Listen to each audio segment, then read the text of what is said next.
Hi ಎಲ್ಲರಿಗೆ. ನಾನು ನಿಮ್ಮ ಸೌಮ್ಯಾಸ್ ಕುಕಿಂಗ್ ಡೈರಿ ಚಾನಲಿಗೆ ಸ್ವಾಗತ. ನಾನು air fryer recipes ಕೆಲವುದು chicken nuggets ಆಗಿರ್ಬೋದು, ಫ್ರೆಂಚ್ ಫ್ರೈಸ್ ಆಗಿರ್ಬೋದು, ಇಲ್ಲ ಚಿಕನ್ ತಂದೂರಿ ರೆಸಿಪೀಸ್ ಎಲ್ಲ ಏರ್ ಫ್ರೈಯಲ್ಲಿ ಮಾಡಿ ಪೋಸ್ಟ್ ಮಾಡಿದ್ದೆ ಅಲ್ವಾ ನನ್ನ ಯೂಟ್ಯೂಬ್ ಚಾನಲಲ್ಲಿ. ಈ ರೆಸಿಪೀಸ್‌ನ ನೋಡಿ ಕೆಲವರು ಕಮೆಂಟ್ ಮಾಡಿದ್ರು, ನಿಮ್ಮ ಏರ್ ಫ್ರೈಯರ್ ಯಾವುದು ಯೂಸ್ ಮಾಡ್ತಾ ಇದ್ದೀರಾ? ಅದರ ಡೀಟೇಲ್ಸ್‌ನ ನೀವು ನಮಗೆ ಈ ಚಾನಲಲ್ಲಿ ಪೋಸ್ಟ್ ಮಾಡಿ ಅಂತ. ಹಾಗೆ ನಾನಿವತ್ತು ವಿಡಿಯೋ ಬರೀ ಏರ್ ಫ್ರೈಯರಲ್ಲಿ ಏನೇನು ರೆಸಿಪೀಸ್‌ನ ಮಾಡಿದ್ದೀನಿ, ಆಮೇಲೆ ಯಾವ ಏರ್ ಫ್ರೈಯರ್‌ನ ನಾನು ಯೂಸ್ ಮಾಡ್ತಾ ಇದ್ದೀನಿ, ಅದರ ಡೀಟೇಲ್ ಅನ್ನ ಕೂಡ ಈ ವಿಡಿಯೋದಲ್ಲಿ ಹೇಳ್ತೀನಿ. ನಾನು ಫೇಬರ್ ಅವರ 6 ಲೀಟರ್ ಏರ್ ಫ್ರೈಯರ್ ಅನ್ನ ಯೂಸ್ ಮಾಡ್ತಾ ಇದ್ದೀನಿ. ಇದು ಏರ್ ಫ್ರೈಯರಲ್ಲಿ ನಾವು ಫ್ರೈ ಮಾಡ್ಕೋಬಹುದು, ರೋಸ್ಟ್ ಮಾಡ್ಬೋದು, ಬೇಕ್ ಮಾಡ್ಬೋದು, ಆಮೇಲೆ ಗ್ರಿಲ್ ಕೂಡ ಮಾಡ್ಬೋದು. ಡಿಫ್ರೆಂಟ್ ಟೆಂಪರೇಚರ್ ಸೆಟ್ಟಿಂಗ್ ಕೊಟ್ಟಿರ್ತಾರೆ. ಅದ್ರ ಪ್ರಕಾರ ನೀವು ಫುಡ್ನ ಬೇಕ್ ಮಾಡ್ಕೋಬಹುದು, ಇಲ್ಲ ಹೀಟ್ ಮಾಡ್ಕೋಬಹುದು, ಇಲ್ಲ ಫ್ರೈ ಆಗಲಿ ರೋಸ್ಟ್ ಮಾಡ್ಕೋಬಹುದು. ನಾನು ಈ ಏರ್ ಫ್ರೈಯರಲ್ಲಿ ತುಂಬ ರೆಸಿಪೀಸ್ನ ಮಾಡಿದ್ದೀನಿ. ಆಮೇಲೆ ಈ ಏರ್ ಫ್ರೈಯರ್ ನಾನು 6 ಲೀಟರ್ದು ಯಾಕೆ ಬೈ ಮಾಡಿದ್ದೀನಿ ಅಂದರೆ, ನಾವಿರೋದು 4 ಜನ. ಹಾಗಾಗಿ ನನಗೆ 6 ಲೀಟರ್ ಮಿನಿಮಮ್ ಬೇಕಾಗುತ್ತೆ. 4 ಲೀಟರ್ದು ನಾನು ಬೈ ಮಾಡಿದರೆ ತುಂಬಾ ಚಿಕ್ಕದಾಗುತ್ತೆ. ಸೊ 2 ರೌಂಡ್ ಇಲ್ಲ 3 ರೌಂಡ್ ನಾನು ರೋಸ್ಟ್ ಇಲ್ಲ ಬೇಕ್ ಮಾಡ್ಕೋಬೇಕಾಗುತ್ತೆ. ಹಾಗಾಗಿ 6 ಲೀಟರ್ ಏರ್ ಫ್ರೈಯರ್ ತುಂಬಾನೇ ಚೆನ್ನಾಗಿದೆ. ಆಮೇಲೆ ಈ ಏರ್ ಫ್ರೈಯರ್ ತುಂಬಾನೇ ಚೆನ್ನಾಗಿದೆ. ನನಗೆ ತುಂಬಾನೇ ಕ್ವಿಕ್ ಆಗಿ, ಆಮೇಲೆ ತುಂಬ ಕಮ್ಮಿ ಎಣ್ಣೆ ಬಳಸಿ ಮಾಡುವಂಥ ರೆಸಿಪೀಸ್ ಲೈಕ್ ಚಿಕನ್ ತಂದೂರಿ ಇಲ್ಲ ಫ್ರೆಂಚ್ ಫ್ರೈಸ್ ಎಲ್ಲ ನೀವು ಡೀಪ್ ಫ್ರೈ ಮಾಡ್ಕೋಬೇಕಲ್ಲ, ಅದೆಲ್ಲ ಏನೂ ಬೇಕಾಗಿಲ್ಲ.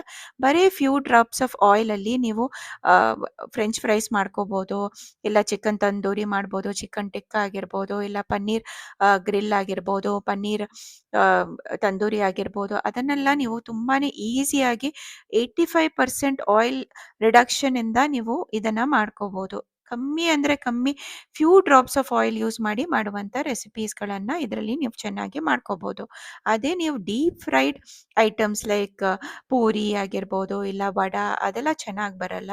ನಾನು ಟ್ರೈ ಮಾಡಿದ್ದೀನಿ. ಪೂರಿ ಸ್ವಲ್ಪ ಹಾರ್ಡ್ ಆಗಿರುತ್ತೆ, ನಿಮಗೆ ಆಯಿಲಲ್ಲಿ ಫ್ರೈ ಮಾಡಿದಾಗೆ ಟೇಸ್ಟ್ ಬರಲ್ಲ.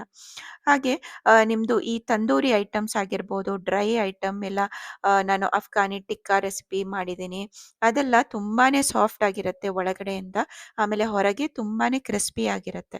ಇದರದ್ದು ಸೆಟ್ಟಿಂಗ್ ನಾನು ತಂದೂರಿಗೆ 180 ಡಿಗ್ರಿಯಲ್ಲಿಟ್ಟರೆ ಒಂದು 20 ಮಿನಿಟ್ಸ್ ಆದರೂ ಇದನ್ನು ನಾನು ಇಟ್ಕೋಬೇಕು. ಮಧ್ಯದಲ್ಲಿ ನಾನು ಸ್ವಲ್ಪ ಆಯಿಲ್ನ ಸ್ಪ್ರೇ ಮಾಡಿಬಿಟ್ಟು ಪುನಃ ಅದನ್ನು ಹೀಟ್ ಮಾಡಲಿಕ್ಕೆ ಇಡ್ತೀನಿ. ಫಸ್ಟಿಗೆ ನೀವು ಪ್ರೀ ಹೀಟ್ ಮಾಡ್ಕೋಬೇಕು 5 ಮಿನಿಟ್ಸ್ 180 ಡಿಗ್ರಿಯಲ್ಲಿ. 200ಅಲ್ಲೂ ಮಾಡ್ಬೋದು, ಆದರೆ 200 ಡಿಗ್ರಿಯಲ್ಲಿ ಮಾಡುವಾಗ ಏನಾಗುತ್ತೆ, ಈ ತಂದೂರಿ ತುಂಬಾ ಸೊ ಅಂದರೆ ಒಂಥರ ಗಟ್ಟಿ ಥರ ಬರುತ್ತೆ. ಹಾಗಾಗಿ ನಾನು 180 ಡಿಗ್ರಿಯಲ್ಲಿ ಮಾಡಿದಾಗ ತುಂಬಾ ಸಾಫ್ಟ್ ಆಗಿತ್ತು, ಒಳಗೆ ಜ್ಯೂಸಿ ಆಗಿತ್ತು ಚಿಕನ್ನು, ಆಮೇಲೆ ಚೆನ್ನಾಗಿ ಬೆಂದಿತ್ತು, ಆಮೇಲೆ ಹೊರಗಡೆ ತುಂಬ ಕ್ರಿಸ್ಪಿಯಾಗಿ ಬಂದಿತ್ತು. ಈಗ ನೋಡಿ, ಪನ್ನೀರ್ಗೆಲ್ಲ ಜಸ್ಟ್ ಹಾರ್ಡ್ಲಿ ನೀವು 180 ಡಿಗ್ರಿಯಲ್ಲಿ ಒಂದು 6 ಟು 7 ಮಿನಿಟ್ಸ್ ಇಟ್ಟರೂ ಸಾಕು, ತುಂಬ ಸಾಫ್ಟಾಗಿ ಬರುತ್ತೆ ನಿಮ್ಮದು ಪನ್ನೀರ್ ಟಿಕ್ಕಾ ಆಗಿರ್ಬೋದು, ಇಲ್ಲ ನೀವು ಯಾವುದೇ ಡ್ರೈ ಐಟಮ್ ಎಲ್ಲ ತುಂಬ ಚೆನ್ನಾಗಿ ಬರುತ್ತೆ ಇದರಲ್ಲಿ. ನಾನು ಡೀಪ್ ಫ್ರೈ ಯಾವುದೂ ಮಾಡಿಲ್ಲ, ಬರೇ ಪೂರಿ ಒಂದು ಬಿಟ್ಟರೆ.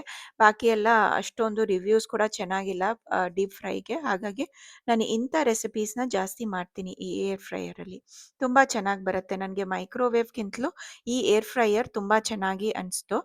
ಆಮೇಲೆ ಇದು ಆ್ಯಕ್ಚುಲಿ ಏರಿಂದಾಗಿ ಇದು ಹೀಟ್ ಆಗೋದು. ನೀವು ಯಾವುದೇ ಫುಡ್ ಆಗಿರ್ಬೋದು. ನಾನಿಲ್ಲಿ ಪನ್ನೀರ್ ಪಿಜ್ಜಾನ ಮಾಡಿದ್ದೆ, ಕಾರ್ನ್ ಪಿಜ್ಜಾನ ಇದರಲ್ಲೇ ಮಾಡಿದ್ದೆ. ಒಂದು 4 ಟು 5 ಮಿನಿಟ್ಸಲ್ಲಿ ಇದು ಚೆನ್ನಾಗಿ ಪಿಜ್ಜಾ ರೆಡಿ ಆಗುತ್ತೆ.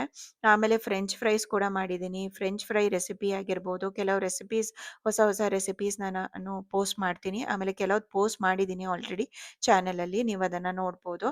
ಈ ಫ್ರೆಂಚ್ ಫ್ರೈಸ್ಗಂತೂ ಈ ಏರ್ ಫ್ರೈಯರ್ ಸಖತ್ತಾಗಿದೆ.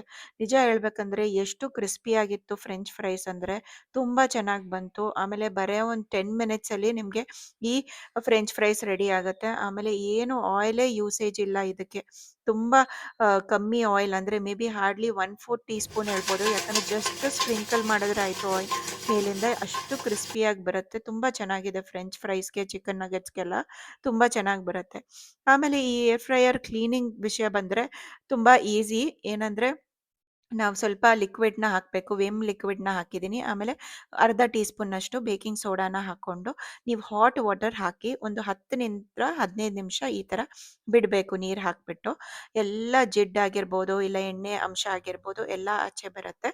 ಒಂದು ರೌಂಡ್ ನೀವು ಅದನ್ನು ಚೆಲ್ಬಿಟ್ಟು, ನಂತರ ಒಂದು ರೌಂಡ್ ನೀಟಾಗಿ ಒಂದು ಸಾಫ್ಟ್ ಸ್ಕ್ರಬ್ಬರಲ್ಲಿ ಸ್ಕ್ರಬ್ ಮಾಡಿಕೊಂಡ್ರೆ ಈಸಿಯಾಗಿ ನೀವು ಕ್ಲೀನ್ ಮಾಡ್ಕೋಬೋದು. ನೋಡಿ ಅರ್ಧ ಅಲ್ಲ ಆಲ್ಮೋಸ್ಟ್ 3/4 ಎಲ್ಲ ಕ್ಲೀನ್ ಆಗಿದೆ. ಒಂದು ರೌಂಡ್ ನೀವು ಸ್ಕ್ರಬ್ಬರಲ್ಲಿ ಸ್ಕ್ರೀನ್ ಮಾಡ್ಕೊಂಡ್ರೆ ಆಯಿತು. ಯಾಕಂದರೆ ನಾನ್ ವೆಜ್ ಐಟಮ್‌ನ ನಾನು ಬೇಕ್ ಮಾಡಿದ್ದೀನಲ್ಲ, ಹಾಗಾಗಿ ನಾನು ರೋಸ್ಟ್ ಮಾಡಿದ್ದಲ್ವಾ ತಂದೂರಿ, ಹಾಗಾಗಿ ನಾನು ಪುನಃ ಸ್ಕ್ರಬ್ಬರಲ್ಲಿ ಸ್ಕ್ರಬ್ ಮಾಡ್ಕೋತಾ ಇದ್ದೀನಿ ಈ ಥರ. ಈ ಥರ ನೀವು ಈಸಿಯಾಗಿ ವಾಶ್ ಮಾಡ್ಕೋಬೋದು.